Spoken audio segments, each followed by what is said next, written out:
பேச்சுங்கிறது ஒரு மனிதனுக்கு மிகப்பெரிய அளவுகோல். அவன் யாருங்கிறதை வைத்து தெரிஞ்சுக்கணும்னா அவனுடைய பேச்சிலிருந்து தான் நம்ம தெரிஞ்சுக்கிறோம். அது மாதிரி வார்த்தை என்பது ஒரு மனிதன் வாயிலிருந்து வருகின்ற வார்த்தை எவ்வளவு சக்தி வாய்ந்ததுங்கிறத திருவள்ளுவர் சொல்வார். தீயினால் சுட்ட புண் உள் ஆறும், ஆறாதே நாவினால் சுட்ட வடு. ஒருத்தன் சொல்லுவான், ஒரு வார்த்தை கேட்டான் பாரு, ஒரு வார்த்தை என்னடா கேட்டான் அப்படின்னு. கேட்டுட்டாயா ஒரு வார்த்தை அப்படின்ட்டு. என்னதான் அப்படி கேட்டான்ட்டு 3 நாள் கழித்து சொல்கிறான். என்னடா அப்படி ஒரு வார்த்தை கேட்டான்னா, அறிவு இருக்கான்னு கேட்டுவிட்டாயா என்னை பார்த்து. எவ்வளோ வேதனையாக இருந்துச்சு தெரியுமா? சரி விடு, அவனுக்கு அறிவு இருக்கா இல்லைன்னு உன்னைய கேட்டான். இருக்குன்னா இருக்குன்னு சொல்லு, இல்லைன்னா இல்லைன்ட்டு போ. அதை ஏன் நினச்சி இப்படி புலம்புறேன்ட்டு. அந்த வார்த்தை ஒரு மனதில் ஒரு மனிதனுக்கு அவ்வளோ பெரிய புண்ணையும் ஆறாத வடுவையும் ஏற்படுத்தக்கூடிய ஆற்றல் வார்த்தைக்கு உண்டு. அதே மாதிரி பாருங்கள், ஒரு வார்த்தை எவ்வளோ சந்தோஷமாக இருக்கான். கபாலி படத்தில் பாருங்கள், ரஜினி மகிழ்ச்சி அப்படிம்பாரு. அடே அப்பா, இந்த வார்த்தை ரொம்ப அருமையான வார்த்தை. நீங்கள் உங்களுக்கு எங்கேயாவது ஒரு ஏமாற்றம் நடந்துச்சுன்னா இந்த வார்த்தையை சொல்லி பாருங்களேன், அந்த ஏமாற்றமே உங்களுக்கு மறந்து போயிடும். ஏடிஎம்மில் கார்டை போடுறீங்க, நோ மணி அப்படின்னு வருது, மகிழ்ச்சி அப்படின்னா அப்பா, இந்த ஏமாற்றமே நம்மளுக்கு மறந்து போச்சேன். ஆட்டோ வேணுன்ட்டு இப்படி ஆட்டோவை கை காட்டுறீங்க, ஆட்டோ வராது அப்படின்ட்டு போகிறேன், மகிழ்ச்சி அப்படின்னுங்க, ரொம்ப சந்தோஷமாக இருக்குது. அதே மாதிரி ஹோட்டலில் போய் உட்காடுறீங்க, சாப்பிட்றதுக்கு என்னப்பா இருக்குது? ஒன்றும் இல்லை சார். ஏன் அப்புறம் எதுக்குடா கடையை திறந்து வச்சுருக்கீங்க? சும்மா சுத்தம் பண்ணிக்கிட்டு இருக்கான் சார், பசியோடு வந்திருக்கேன், ஒன்றும் இல்லைங்கிறான் பார் அப்படின்னு சொல்லிட்டு மகிழ்ச்சி அப்படின்னு சொல்லி பாருங்கள், சந்தோஷமாக இருக்கு. அது மாதிரி வார்த்தைகள் எந்த இடத்துல எதை பேசணும். ஒரு வயசான பெரியவர் படுத்த படுக்கையாக இருந்து இறந்து போயிட்டார். 85-88 வயசு இருக்கான். கிராமத்தில் அவரை இறந்து உட்கார வச்சுருக்கான். வர்றவன் போய் ஒரு மாலையை போட்டு பேசாமல் வரணும். அந்த இளவை பறி கொடுத்தவர் இப்படி கையை வச்சுட்டு நின்றுட்டுருக்காரு. அவர்கிட்ட போய் கையை வச்சு, நான் மாமா இறந்துட்டாரா? ஆமாம் மாப்பிள்ள, செத்து வச்சுருக்கேன், அப்புறம் இறந்துட்டாரான்னு கேட்டால் இது எவ்வளோ நக்கலான கேள்வி. அந்த இடத்துக்கு போனோம்னா பேசாமல் மாலையை போட்டு அஞ்சலி செலுத்திட்டு வந்துடணும். அதை விட்டுவிட்டு அவர் எத்தனை மணிக்கு இறந்தார்? 4:30 மணிக்கு. 4:30 மணிக்கா அப்படிமா? ஏன் 5:30 மணிக்கு நான் எழுப்பி விட்ருவேன் அவரை? அவர் இறந்த டயத்தை கேட்டு என்ன சாதிக்க போகிறேன்? அந்த இடத்துல போய் தேவையில்லாத பேச்சுகளை பேசக்கூடாது. இளவு வீட்டில் ஒருத்தன் அழுதுகிட்டு இருக்கான், அவன்கிட்ட போய் ரஜினி டயலாக் அங்கே பேசக்கூடாது. மாமா இறந்துட்டார் மகிழ்ச்சி அப்படின்னா அவ்வளோதான், அருவாள் எடுத்து துண்டாக்கிடுவேன். ஒருத்தன் வீடு எரிஞ்சு போச்சு, அப்படியா மகிழ்ச்சி அப்படின்னா அவனையும் சேர்த்து வீட்டோடு எரிச்சிருவேன். அந்த இடத்துல மகிழ்ச்சின்னு சொல்லக்கூடாது, அவன் வேதனையில் நம்ம பங்கேற்கணும். ஒரு பெண் நிம்மதியாகவும் மகிழ்ச்சியாகவும் இருப்பது எந்த நிலையில்? மகளாக, மனைவியாக, தாயாக. எனக்கு மனைவி பற்றிலாம் என்னன்னு தெரியாதுங்க. மற்றவங்க இருக்கிறத வச்சும் எங்கள் அம்மாவோட இதை வச்சும் தான் நான் மனைவியாக இருக்கிறதுல தான் ரொம்ப சந்தோஷமாக இருக்காங்க அப்படின்னு சொல்லி பேச வந்திருக்கேன். உங்களுக்குலாம் மனைவினா என்ன அர்த்தம் அப்படின்னா, நம்ம அம்மாவை தான் மனைவின்னு சொல்லிட்டு இருக்காங்க. அப்பா அம்மாவுக்கு கல்யாணம் ஆயிடுச்சு, நம்ம அம்மாவை மனைவின்னு சொல்லுவாங்க, அப்பாவை கணவர்னு சொல்லுவாங்க, அவ்வளோதான் தெரியும். மனை அப்படின்னா ஒரு வீடு அப்படின்னு அர்த்தம். வி அப்படின்னா விளங்க வைப்பவள் அப்படின்னா ஒரு குடும்பத்தையே நல்ல நிலைமைக்கு கொண்டு வரக்கூடியது ஒரே ஆள் மனைவி மட்டும்தாங்க. புத்தி உள்ள மனைவி தான் வீட்டை கட்டுவான்னு சொல்லுவாங்க.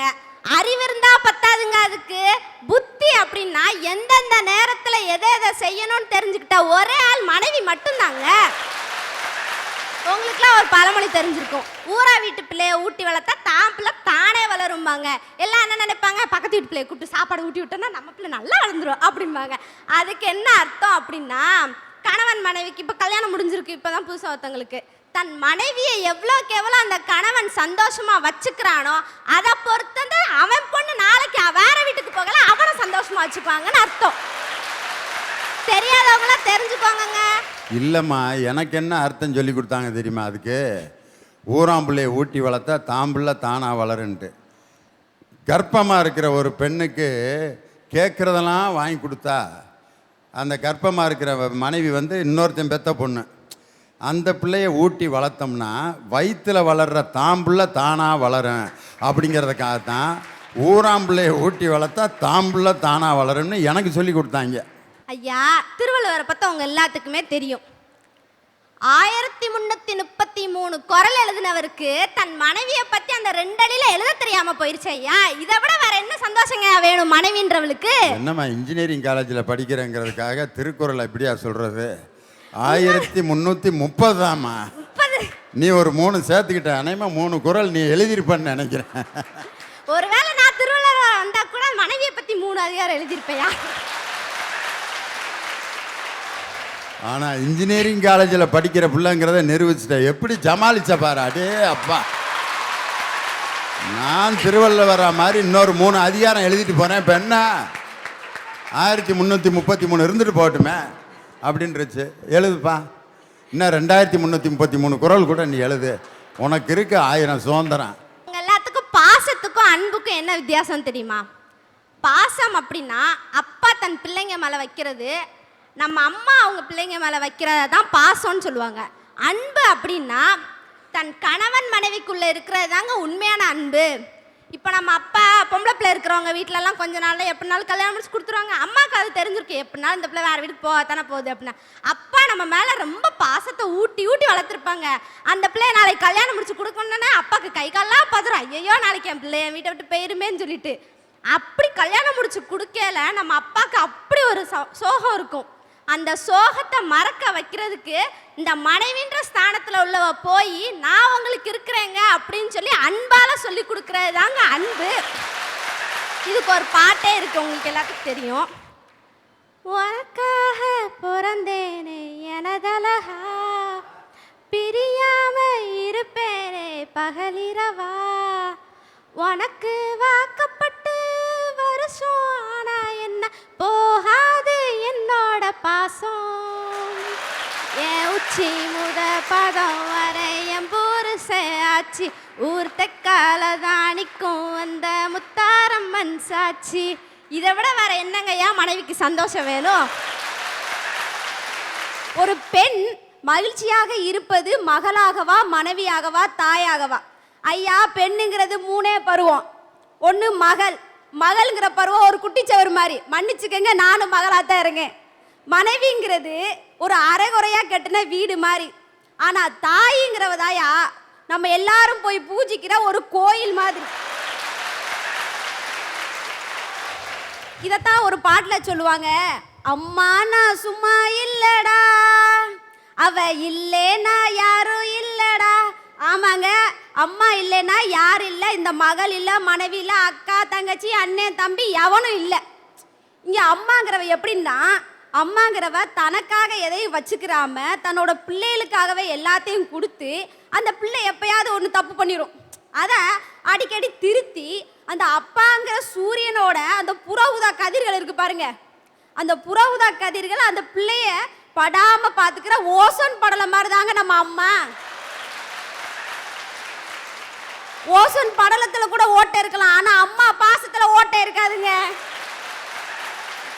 ஒரு மனைவி தன்னோட கணவனை பிடிக்கலன்னா, கணவா உன்னை எனக்கு பிடிக்கல, அதனால நம்ம டைவர்ஸ் பண்ணிக்கிறோம் அப்படின்னு சொல்லுவாங்க. ஆனா எந்த தாயாவது அதோட பிள்ளை, நான் சொல்றதை நீ கேட்க மாட்டேற, நான் சொல்ற வேலையை நீ செய்ய மாட்டேற, ஒழுங்கா படிக்க மாட்டேற, அதிகமா காசு கேட்கிற, வா நம்ம 2 பேரும் போய் கோர்ட்டுக்கு போய் டைவர்ஸ் பண்ணிக்கிறோன்னு அப்படி எந்த தாயாவது சொல்லியிருக்காயா? ஐயா, நான் பிறந்து 3 வருஷமா எனக்கு பேச்சு வரலையாம், எங்க அம்மா சொல்லுவாங்க. நானும் இப்படித்தான் சிரிச்சேன், பல்லு வேற முளைக்கலையாம். எங்க அம்மா ரொம்ப கஷ்டப்பட்டாங்க. என்ன பண்ணுவாங்கன்னா, எங்க கிராமத்துல என்னன்னா, பல்லு முளைக்கலன்னா நெல்லு மணி இருக்கு பாத்தீங்களா, அதை எடுத்து பிள்ளையோட தாடையில மெல்ல மெல்ல கீறி விடுவாங்களாம். எங்க அம்மா எனக்கு ரொம்ப கீறி விட்டாங்க, போல பல்லு ரொம்ப பெருசா முளைச்சிருச்சு. எங்க அம்மா இந்த செய்தியை ஒரு நாள் என்கிட்ட சொன்னாங்க. நானும் சரிம்மா சரிம்மான்னு சொல்லிட்டு, நமக்கு வீட்டில் சும்மா இருக்கிறது என்னது, வீட்டில் டிவி பார்க்கறதானே, டிவியை பார்த்துக்கிட்டு இருந்தேன். பார்த்தா நம்ம எஸ்ஜே சூர்யா என்ன பண்ணிட்டாரு, வியாபாரி படத்தில் என்னோட சுச்சுவேஷனை அவரோட சுச்சுவேஷன் சாங்கா மாத்திட்டாரு. என்னன்னு பார்த்தீங்கன்னா, நெஞ்சிலே நடக்க வைப்பா, நிலாவை பிடிக்க வைப்பா, பிஞ்சு விரல் நகம் கடிப்பா, பிள்ளை சோறு தின்றிடுவா, பல்லு மூளைக்க நெல்லு முனைய மெல்ல மெல்லவே கீறிடுவா, உன்னையும் என்னையும் படைச்சதுங்க யாருடா, தெய்வம் ஒவ்வொரு வீட்டிலும் இருக்குதுன்னா சாமிதான்.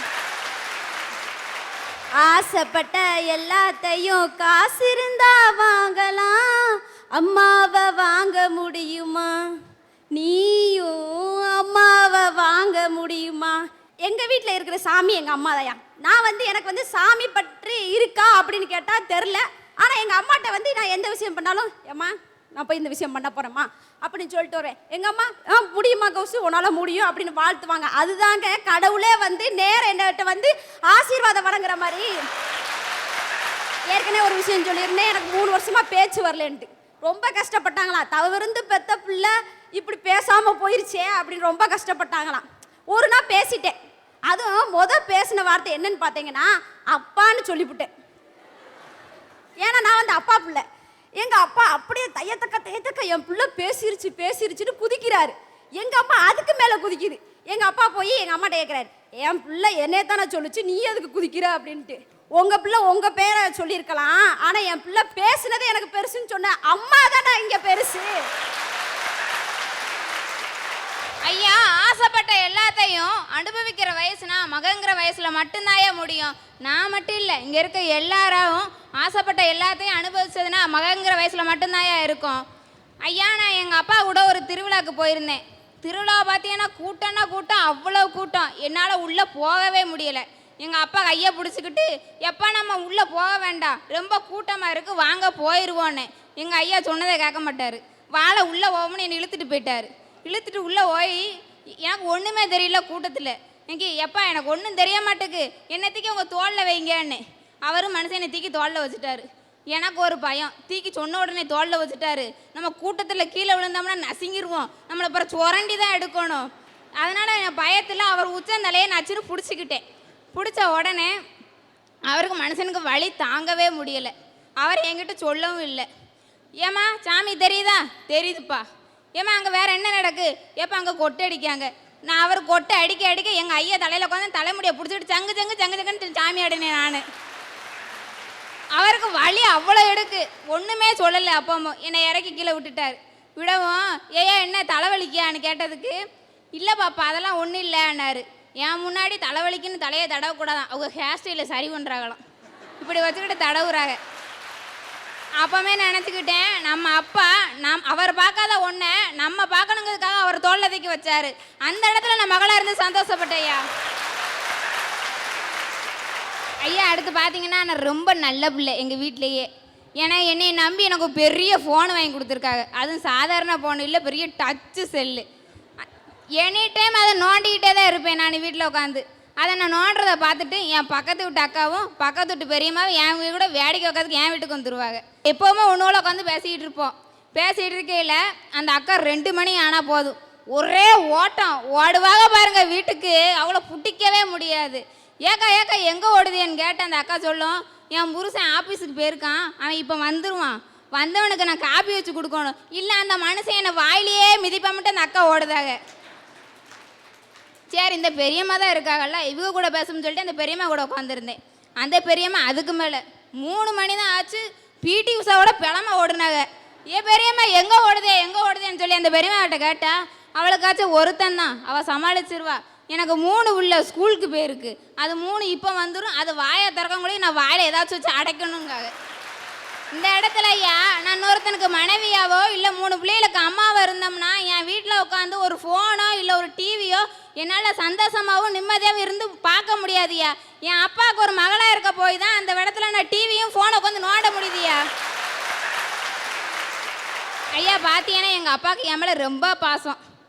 ஏன்னா என் பிறந்தநாள் தேதியை நான் மறந்துட்டேன். எங்கள் ஐயா ஞாபகம் வச்சுருந்து என் பிறந்தநாளுக்கு 2 வாரத்துக்கு முன்னாடியே ஒரு ட்ரெஸ் எடுத்துகிட்டு வந்து கொடுத்துட்டாரு. பார்த்துட்டு எனக்கு நான் சந்தோஷம். ஐயோ, நம்ம பிறந்தநாளை நம்மளே மறந்துட்டோமே, நம்ம அப்பா நம்மளுக்கு இப்படிலாம் எடுத்து கொடுத்துக்கிறேன்னு சொல்லிட்டு சட்டையை தூக்கிட்டு எங்கள் அம்மாட்ட எங்கள் அண்ணங்கிட்ட எல்லாத்தையும் ஆட்டி காமிச்சேன். இங்கே வாரு எங்கள் அப்பா எனக்கு ட்ரெஸ் எடுத்து கொடுத்துருக்காரு, இங்கே வாரு எங்கள் அப்பா எனக்கு ட்ரெஸ் எடுத்து கொடுத்துருக்காருன்னு காட்டி முடிச்சுட்டு நானும் வச்சுட்டேன். அது எங்கள் அப்பா என் பிறந்தநாளை ஞாபகம் வச்சுருக்க போய் என் மக சந்தோஷப்படணுங்கிறதுக்காக எனக்கு ட்ரெஸ் எடுத்து கொடுத்தாரு. அதே ஒரு மனைவி போய் அவர் கணவன்கிட்ட கேட்பாங்க, எனக்கு அடுத்த வாரம் பிறந்த நாள் வருது, எனக்கு ட்ரெஸ் எடுத்து தருவியலா இல்லை ஏதாவது வாங்கி தருவியலா? என்னதுமா என் காதில் கேட்கல, கொஞ்சம் சத்தமாக சொல்லு, இப்படி தான் சொல்லுவாங்க. அதே இது 3 பிள்ளைக்கு தாயான ஒரு அம்மா போய் அவ கணவன்கிட்ட போய் கேட்க போவாங்க, இவர்கிட்ட இந்த மனுஷன்ட்ட கேட்கவா வேண்டாமா, காட்டுக்கான கணப்பாரு, சரி இருந்தாலும் போய் கேட்போமேன்னு சொல்லி அந்த அம்மா போய் கேட்கும். ஏங்க எனக்கு அடுத்த வாரம் பிறந்த நாளுன்னு ஒன்று வருதுன்னு தான் சொல்லுவாங்க. அவர் சொல்லுவார், எடு விளக்கமாற, உனக்கு பிறந்த நாள் ஒன்று தான் கேடு, போறியா இப்போ என்ன வேணுங்கன்னு அவர் திட்டுவார். இங்கே பிள்ளைகளுக்கு வழியில் இவளுக்கு பிறந்த நாள் கேட்குதான் இப்படின்னு சொல்லி வைவாருங்க. என் அப்பா நான் சந்தோஷமா இருக்கேனுங்கிறதுக்காக தான் நான் கேட்காமலே எனக்கு ட்ரெஸ் எடுத்து கொடுத்தாரு. பெண்ணாகிய நான் மகளாக இருக்கிற போதும் தாயாக இருக்கிற போதும் மகிழ்ச்சியாக இருக்கிறேன். அதைவிட மகிழ்ச்சியாக இருப்பது நான் மனைவியாக இருக்க போது மிகவும் மகிழ்ச்சியாக இருக்கிறேன். என்னோட திருமணம் நான் எங்கள் அப்பாவோட விருப்பத்தோடு தான் கல்யாணம் பண்ணேன். ஆனால் என்னை திருமணம் செய்து கொடுக்க போது எங்கள் அப்பாவுக்கு கொஞ்சம் ஒரு சின்ன வருத்தம் இருந்துச்சு. என்னென்னா என்னோட கணவர் வீட்டில் ஒரு சொந்த வீடு இல்லை அப்படிங்கிற மாதிரி வருத்தப்பட்டார். ஆனால் நான் கல்யாணம் முடிஞ்சு அந்த வீட்டுக்கு போகிறப்போ என் கணவரோட பெயரில் ஒரு சொந்த வீடு அங்கே இருந்துச்சு. நான் அந்த வீட்டுக்குள்ளே அடி எடுத்து வைக்கப்போ என்னோட கணவர் அவரோட உழைப்பில் வாங்கின வீட்டுக்குள்ளே தான் நான் காலடி எடுத்து வச்சேன். ஸோ அப்போ அந்த இடத்துல நான் சந்தோஷப்பட்டேன்.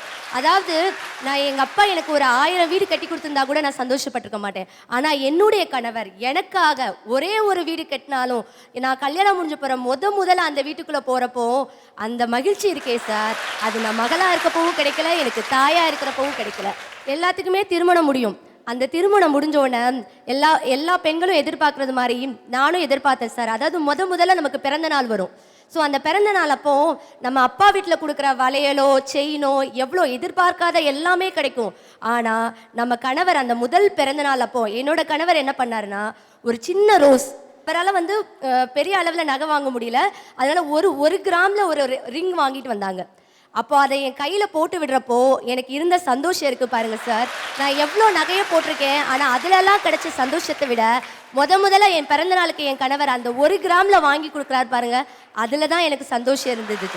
ஸோ அதை தான் நான் இப்போவும் என்ன பண்ணுறேன்னா, மற்ற நகையில் கூட நான் எடுத்து போட்டுருவேன், அதை தான் நான் இன்னும் பொக்கிஷமாக பாதுகாக்கிறேன். ஏன்னா என் கணவர் கொடுத்த அந்த நினைவுகள் எல்லாம் எனக்கு இன்னும் இருந்துக்கிட்டே தான் இருக்கும். என் கடைசி வரைக்கும் அந்த நினைவுகள் என் கூட வந்துகிட்டே இருக்கும் சார். அதுக்காக தான் அதை பத்திரமா வச்சுருக்கேன். உலகத்தில் அதிகமாக திட்டு வாங்குறது யார் தெரியுமா சார்?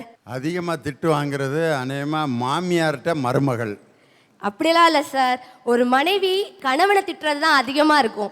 ஏன்னா ஒரு மனைவி ஒரு கணவரை திட்டிகிட்டே தான் இருப்போம், சண்டை போட்டுகிட்டே தான் இருப்போம்.